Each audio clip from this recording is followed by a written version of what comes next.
Okay, so let's get straight into it. I'm gonna try to speedrun this video because the previous take literally took 30 fucking minutes. It should not take 30 minutes to make this video. So the first thing I want to talk about. Oh no, yeah. The first quick disclaimer before I start the video. If you want this video to actually work for you, you need to full screen it and you need to get your head out of the comments and the suggested videos. Because I already know 50% of my audience already be scrolling through the suggested videos in the comments looking for their next hit of dopamine, okay? And I'm here to tell you, even if you think what I'm saying is bullshit, you hate me, you think I'm ugly, you think I'm chopped as fuck, you think my words don't mean anything, or you're like a huge hater, even if I'm like the most despicable human being in the world, you can still get value from this video just by keeping your attention on it and training your attention span and not being like an urge zombie and looking for the next hit of dopamine. So I invite you to listen to what I have to say, because worst case scenario, you end up training your attention span and your willpower and your discipline. Best case scenario, you get all the tips and tricks you need to get out of your rut and to actually fix your life. With that out of the way, let's get started. The first thing is to reduce your expectations to zero. So a lot of people, when they're in a rut and they can't make any progress, they have these very high expectations of themselves. So they think that they can go from getting no work done and fucking around the whole previous day. So just like scrolling the whole day, video games the whole day. And they think they can just magically be like, okay, next day, I'm going to lock in. I'm going to be serious. I'm going to get 8 hours of work done and I'm not going to scroll on my phone. Okay. That is high ego at its highest. Lowest? I don't know. Because like that's just so stupid, right? Like when I say it out loud, it makes so much sense. It's just like, how can if you've been gooning the whole past like year of your life, you've been in this super big rut, and you've been fucking gooning, you've been fucking scrolling and all these things. How can you just all of a sudden become this productivity master? So reduce your expectations to zero. Realize that even if you try and lock in, you're not going to be able to make humongous improvements that you think you're going to be able to make. This is important because the first step to a lot of things in fixing your life and a lot of things in self-improvement, just a lot of things in general, is to acceptance, right? You have to first accept your situation, accept where you are, accept your current predicament to then be able to work on it and build on it. And so part of that is lowering your expectations and accepting where you are right now and your current abilities to do tasks that require discipline and willpower, which are probably very low if you're in a rut. Lowering your expectations to zero is going to allow you to climb the steps of the staircase to get you out of this rut. So we have this like huge staircase, right? Lowering your expectations is like lowering the level of the stairs so you can actually climb it. But when you have these huge expectations that are like, oh, I can lock in tomorrow, it's going to be so easy. It's like you're trying to climb stairs and each stair is like 50 meters tall. Like you're not going to be able to fucking do it, right? But when you lower your expectations and you focus on just the small things, which is the tip number 2, you can climb this staircase more easily and actually get out of the rut. So yeah, tip number 2, do small things. Anything, no matter how small, will help you get out of this rut. So another problem with a lot of people who are in ruts, same thing, similar vein as the high expectation point, is that they think they can do like these big grandiose tasks. Like they think they can meditate for 10 minutes. They think they can go to the gym for a whole 2 hours. They think they can run an hour. They think they can spend the whole day not scrolling. And so they attempt it, right? And when they inevitably fail, because, you know, it's impossible, they're not like it's not like snap of the fingers. They get a huge amount of willpower. So when they inevitably fail, it heavily discourages them and demotivates them. And then when they do fail, it's like they can't keep going. So when you reduce your expectation to zero and you do just small things. So instead of meditating 10 minutes, meditate 10 fucking seconds. But make sure you do it every day. Instead of going to the gym, like if you have weights at home, instead of like actually going to the gym, do like 1 set of curls. Not like, it doesn't even have to be a failure, but as long as you do it every single day, these things will stack up. Instead of reading like a whole chapter, which is, you know, if you never read before, that's obvious, and your attention span's fucked, that's obviously out of reach. Read 1 page, 1 paragraph. But as long as you do it, you will make progress. So you start with these things that are incredibly easy to do. Meditate 10 seconds, right? Everyone can meditate for 10 fucking seconds. Read 1 paragraph. Do 1 set of do like 20 push-ups, right? But the important thing is you do these every single day. And gradually, as you get better and better and you get more and more used to it, you up it by tiny amounts. So instead of meditating 10 seconds, you meditate 20. Reading a paragraph, you read maybe 2 paragraphs. 10 push-ups, maybe you do 15 push-ups. Yeah, and you keep going until these things become full-blown habits for you. And once you already have like a few set full-blown habits, you can safely say you're probably out of the rut. Okay, but what things should you actually be doing? Like what habits, what specific things you should be doing? God damn, it's very hot. You should be doing the most critical things, the things that are highest ROI, return on investment. Okay, what that basically means is you should be doing the things that help you out the most with the least amount of effort. So an example of this is having a good night routine. When you have a good night routine, because if you think about it, it only takes like 30 minutes out of your day, right? At most, 30 minutes, 45 minutes. But when you have a good night routine, every single day that you stick to, excuse me.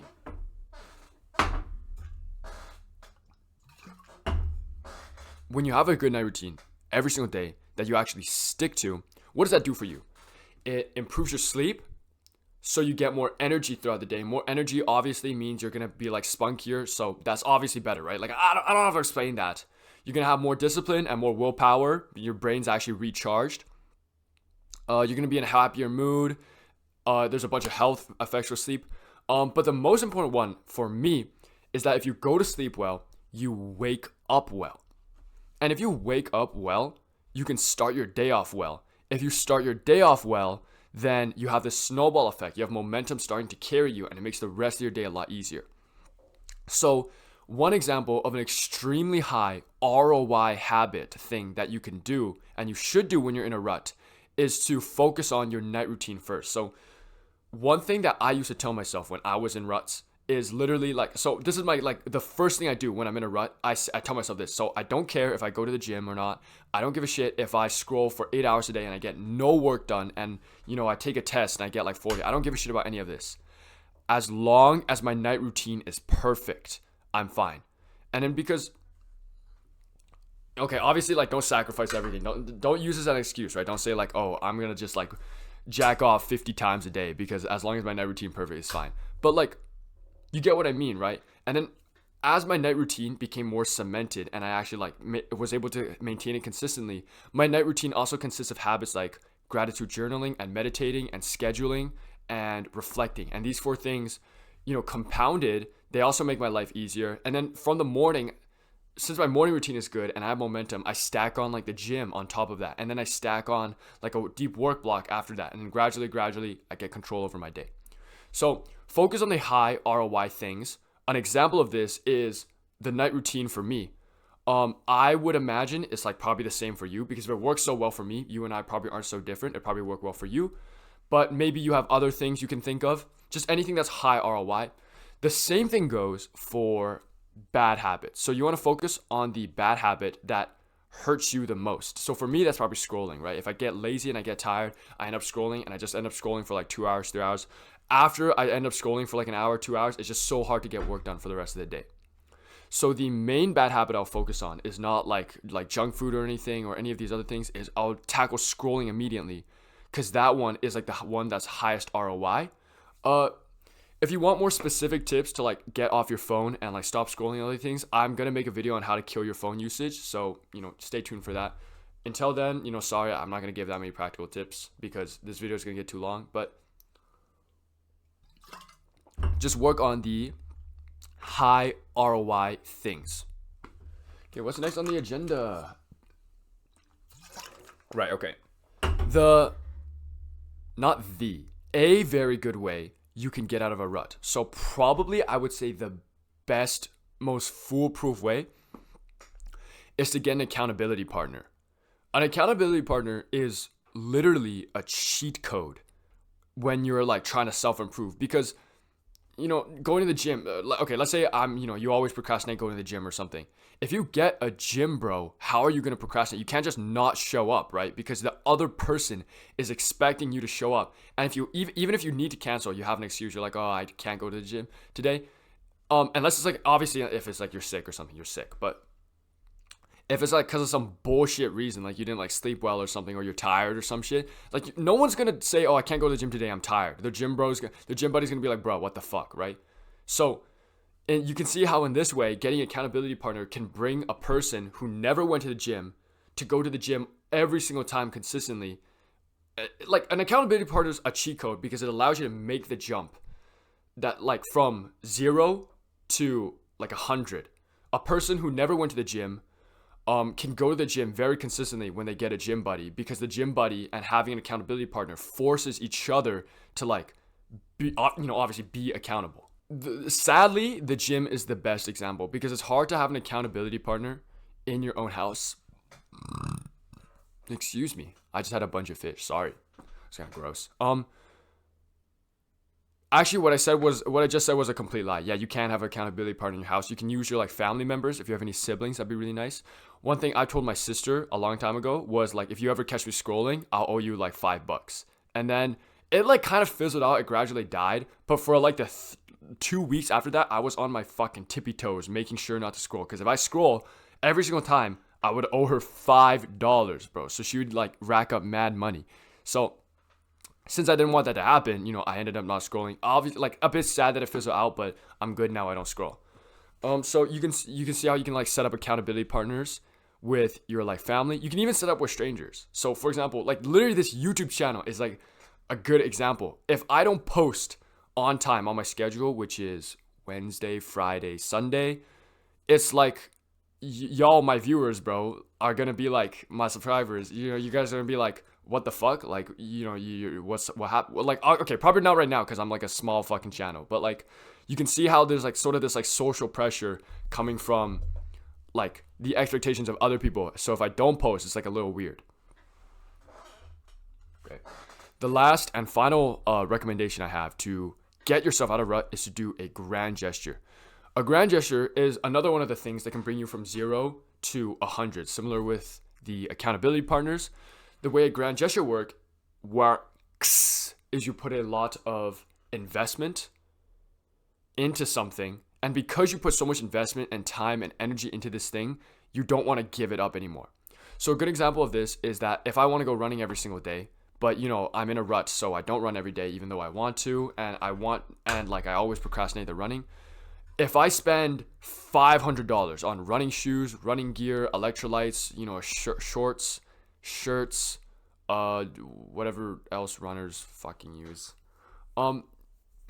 If I spend literally $500 on like this running gear, it'd be so stupid of me to just like not run and keep procrastinating, because it's literally like, bro, I dumped $500 on this shit. Okay, maybe you're an adult and maybe $500 doesn't matter that much, but like if you're a kid, like, god damn, that's a lot of money. So if you drop all this money, you drop all this investment in this thing, it'd be so stupid, and it's way harder for you to procrastinate because you put so much investment into it. And this is like a one-time thing you do to give yourself discipline and motivation for like the foreseeable future. That's why it's so strong and so powerful. Grand gestures don't have to come in the form of money. Obviously, I know a lot of us are broke. You're watching this, you're probably broke. Haha, broke. I'm not broke. I'm moderately broke. No, I'm not broke. For a kid, I'm not broke. I work a job. Yeah, enough like dick sucking out of the way. What was I gonna say? Yeah, so it doesn't just have to be money. A grand gesture can come in the form of just your actions. So another good grand gesture is to clean up your entire room. So spend like a very lengthy like hour, 2 hours, like deep cleaning your whole room, organizing everything exactly the way your productive self would organize it. So I'd throw away all the junk food. I'd clean up everything. Maybe you want to put up these posters that I have over here that to like motivate you. It's basically like sort of like life setup, right? So changing your environment, life setup things can be a form of grand gesture. What you can do is like, you can delete your social media apps. Maybe that can be a form of grand gesture. But I wouldn't recommend deleting your social media apps. If you want to know, you can watch my discipline video on that, because you can use it to train your discipline, which is like the best case scenario. I'm not going to get too into it. You can watch my discipline video after this one. Oh shit, what the fuck? Yeah. Let's see. Other forms of grand gestures. Oh, yeah. So the last thing I'm going to talk about before, the video ends is the last and arguably best way to do a grand gesture is to do something that forces you to be productive. Now, obviously, the best case scenario is you can be productive with nothing forcing you. But, obviously, if you're in a rut, like I said, any progress is good progress. So, what you can do is you can sign up for shit like camps or like programs or anything. Because, like if I have a class, right? Like I have like a boxing class or something, or like I don't know if running classes exist, but just any like, or like yeah, I have a running personal trainer or like a gym personal trainer. Again, it's sort of like the thing with the accountability partners. I'm not gonna miss it, even if I'm sick, even if I'm tired, even if I gooned it 8 hours and I scrolled for 40 hours and like my fucking I don't know. I have no more examples. But like even if I do all these like terrible habits, I'm not going to miss like a class or a program that I literally paid for and signed up for. So, signing up for like a program or any of these things can be like an automatic like 0 to 100 thing to help you get out of your rut. But yeah, that's basically the end of the video. Let's see how long I've been recording. Okay, yeah, we're good on that. That's basically the end of the video. If you made it this far, congratulations, okay?